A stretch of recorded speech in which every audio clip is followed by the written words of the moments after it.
हमारे एयरफोर्स के wing commander अभिनंदन जी का वीडियो अभी सामने आया है पाकिस्तान से। वो चाय पीते हुए कह रहे हैं कि हमारे साथ कोई बहुत बदसलूकी नहीं हुई है और जैसे हमारी भारतीय सेना हमको हमारे साथ ट्रीट करती है वैसा हमारे साथ ट्रीटमेंट किया गया है। पाकिस्तानी आर्मी के अधिकारियों ने उनको भीड़ से बचाया है, भीड़ के हमले से बचाया है। साथियों, ये जो अभी भी हमारे न्यूज़ चैनल बिना बुनियाद के भौंके जा रहे हैं और युद्ध को ज़बरदस्ती देश पर थोपना चाह रहे हैं, उनकी एक बात तो गलत साबित हो गई। अगर सर्जिकल स्ट्राइक में 300 मिलिटेंट्स अगर पाकिस्तान में मारे गए होते तो हमारे जवान जो वहाँ गिरफ्तार हुए हैं वो इस तरह से सुरक्षित नहीं होते। दूसरी बात, पाकिस्तानी सेना का प्रेस कॉन्फ्रेंस अभी मैंने देखा और उनके प्रधानमंत्री जी का भी प्रेस कॉन्फ्रेंस देखा। पाकिस्तानी सेना ने कहा है कि हमने पट्टीदारी निभाते हुए, हमले का जवाब देते हुए, हमले का जवाब भारत को दिया और जिस प्रकार से भारत ने हमारे यहाँ कोई जन हानि नहीं की, कोई जान का नुकसान नहीं किया, उस तरह से हमने भी खाली जगहों पर बम गिरा करके केवल भारत को बताया है कि हम भी सक्षम हैं। फिर उसके बाद उसमें उनके प्रेस कॉन्फ्रेंस में जो सबसे बड़ा हिस्सा है वो बड़ा हिस्सा ये कह रहा है कि वो युद्ध नहीं चाहते हैं। इमरान खान ने, पाकिस्तान के प्रधानमंत्री ने तो एकदम से कह ही दिया है कि नरेंद्र मोदी महज चुनाव के लिए युद्ध थोपना चाहते हैं, देश पर युद्ध का माहौल बनाना चाहते हैं।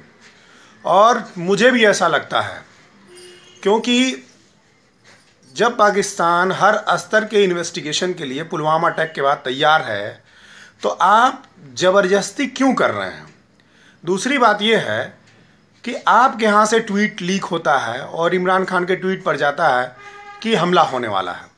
फिर उसके बाद आप हमारे सैनिकों को सर्जिकल स्ट्राइक की सूचना लीक होने के बाद उन सैनिकों को पाकिस्तान में क्यों भेज दिया जाता है। मुझे लगता है कि अभिनंदन जो आज जिंदा हैं, विंग कमांडर, ये हमारी मीडिया को अच्छा नहीं लग रहा होगा। हमारी मीडिया को खून खराबा पसंद है, मोदी को खून खराबा पसंद है। इनको ये मना रहे होंगे कि हमारे जो स्क्वाड्रन लीडर वहाँ पकड़ा गया है उसकी गला रेत के हत्या कर दी जाए ताकि हम और चिल्ला सकें और भौंक सकें और देश का ध्यान असली मुद्दों से हटा सकें। मैं ये वीडियो इसलिए बना रहा हूँ कि आप लोग भी इंटरनेट पर सर्च करके पाकिस्तानी सेना का और वहाँ के प्रधानमंत्री का बयान सुनिए। हमारे जो विंग कमांडर अभिनंदन वहाँ पकड़े गए हैं उनका भी बयान सुनिए। और वो जो कह रहे हैं कि अब गेंद भारत के पाले में है, हमने उनके एक आदमी को पकड़ लिया है, गेंद भारत के पाले में है, भारत जैसा चाहेगा वैसा होगा।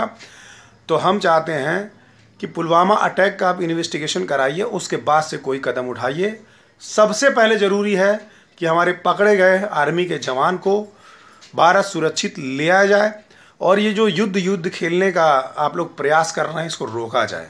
हम जानते हैं चुनाव हैं, 4-4.5 साल मोदी सरकार ने कुछ नहीं किया है, वो हर मोर्चे पर विफल रहे हैं, तमाम भ्रष्टाचार के मामलों में लिप्त हो गए हैं। अब कुछ बचा नहीं उनके पास, तो उन्होंने युद्ध का रास्ता लिया और ये जो फर्जी राष्ट्रवाद का दम्भ भरते हुए पूरे देश को युद्ध में, दोनों मुल्कों को युद्ध में ढकेलने का काम मीडिया कर रही है, ये बड़ी शर्म की बात है, बड़े शर्मनाक बात। हम अपने देश के लोगों से अपील करना चाहते हैं कि प्लीज़ टीवी देखना बंद कर दीजिए। ये टीवी वाले आपको पागल बना देंगे, ये टीवी वाले आपको हिंसक बना रहे हैं, ये टीवी वाले गलत सूचनाएं दिखा करके, वीडियो गेम के वीडियो को फुटेज को दिखा करके, सर्जिकल स्ट्राइक बता करके आपको गुमराह कर रहे हैं। वाकई में दोनों देश आपस में युद्ध नहीं चाहते हैं, भटके हुए लोग हैं जो युद्ध की बात कर रहे हैं, क्योंकि हमारी स्थिति तो ऐसी नहीं है। हमको अभी अपने देश में बेरोजगारी की समस्या से जूझना है, हमको अपने देश में जातिवाद से जूझना है, हमारे देश के 10 लाख आदिवासी परिवारों को जंगलों से बेदखल किया जा रहा है, उनकी संपत्ति को हड़पने के लिए हमको उससे लड़ना है। हमको अपने देश में बेरोजगारी से लड़ना है, हमको अपने देश को आगे ले जाना है, युद्ध करके हमको पीछे नहीं जाना है। हमको इतिहास से सबक लेना है कि युद्ध किसी भी देश को, किसी भी मामले को, मुद्दे को परिणाम तक नहीं ले जा पाया है। युद्ध से कोई हल नहीं हुआ है, बातचीत से ही हल हुआ है। कुछ लोग युद्ध के बाद बातचीत किए हैं, कुछ लोग युद्ध से पहले बातचीत करते हैं।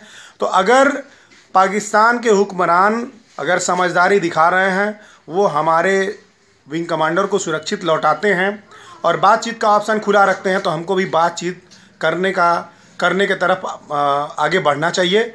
और ये जो पुलवामा अटैक हुआ है, इसकी निष्पक्ष जांच कराई जाए। जांच में पाकिस्तान सहयोग देने की बात कर रहा है। जांच कराने के बाद निर्णय लीजिए कि इसमें क्या करना है। फिलहाल मोदी जी से अनुरोध है, कृपया युद्ध में ढकेल करके चुनाव लड़ने की कोशिश मत कीजिए देश में। धन्यवाद।